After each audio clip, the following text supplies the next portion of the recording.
Cherry trees in Door County still have around 3 months before they start to blossom. Growers have high hopes for the season, but it's too early to know how it'll turn out. Fox 11's Gabrielle Mays has more.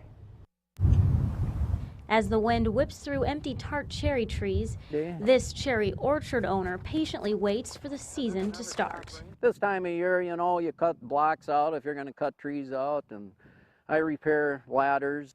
When Tom Sayer thinks back to last cherry season, he has some good memories. Last year was a great year. It's one of the best years we've had. Sayer says he had thousands of visitors, and he remembers one day last summer when 6,000 cherries were picked. Sayer's orchard produced 40,000 tart cherries last year. He says cherry trees last about 30 years. About every 3 years I pull a block of, 150, 200, and we pull them out, and then a few years I replant it. As these dormant trees wait for warmer weather, Sayer says it's still too early to tell how this winter will affect his orchard. We won't know anything until later. But during last year's harsh winter, he did lose about 30 sweet cherry trees, which will eventually be replaced with tart cherries. Sweet cherries don't winter well if it's as cold as it was last year, and a lot of people lost sweet cherries. These trees right here, all these stumps, these are some of the old ones. These all the way down here, those are all gone. Rain from last fall kept a portion of his apple and cherry trees underwater for a couple of months.